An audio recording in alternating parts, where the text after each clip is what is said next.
the nanners, one clarification on the nanners is if it shows past the harvest window. Okay, I don't want people to be confused that, hey, nanners are being shown, I can't use this. Was it past the harvest window? Because plants are naturally going to show that. And, some breeders are going to say, well, still don't select those. But certainly that episode with Zaza, where it's saying, is it a breeder error or is it a grower error?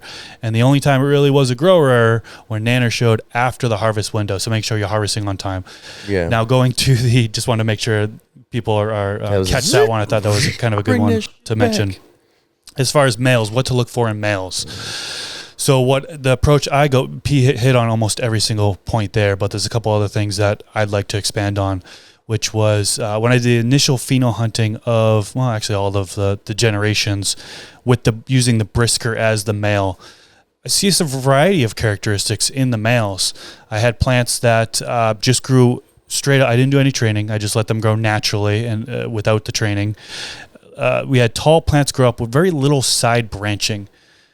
And I had some brisker, and the one I selected was natural side branching that came up. So looking at the morphology of just how the plant grows, that was an important thing that I picked out. Flower stacking, we already touched upon that. That one that had the branching, that had the side branching came out, had excellent flower stacking compared to the one that didn't have that side branching come out. Nutrients, how it handles nutrients. They were all, the males were fed the same.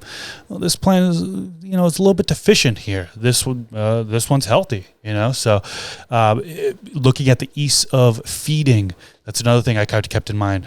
They produce trichomes. What does the trichomes look like? They can produce colors. There's can be some purpling in those pollen sacs. So that was another thing I was looking at. So definitely a ton of things that you can look at when it comes to male plants that I figured I'd expand on there. And then so step 3. Well, I was just going to say that pretty much sums it up. When it comes to a male, I'm looking for everything that's desirable from a female out of a male, except for how it smokes.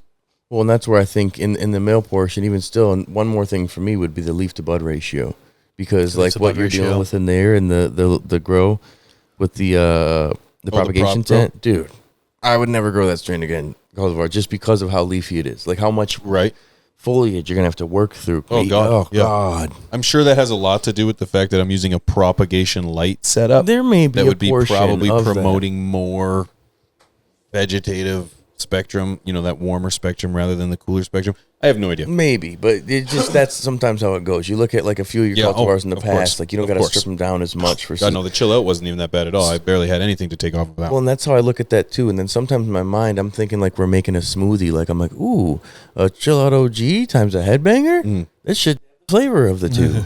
But then it's like, well, if you're going by the growth of the male, are we now just rolling the dice on the flavor based on the female and the male coming together?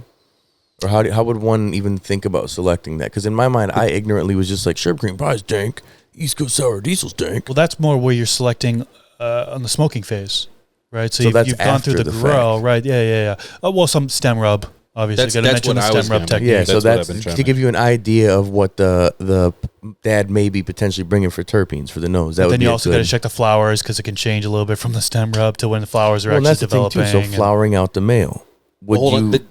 Yes, you flower out the male. Yeah, that would definitely work. Well, would you consider? Have you done that in the past, where you flower out the male and you could smell those male flowers to see if they got a terp on them? Yeah, I mean, I did that a little bit. I definitely got that strong pine, lime flavor as well. Smell, I should say. He's like, I smoked that seed. Off of the male. For sure. Yeah. And then on the female, I got more of like a fruity sweet. Yeah. So then and that's where I think it's easier to give you a starting point and idea of this, like this new painting you're going to make of mixing the colors of this new smoothie. This FTS clip was brought to you by AC Infinity, leaders in garden innovation. Use discount code TheStash15 at checkout to save some money on your order. From the Stash Podcast.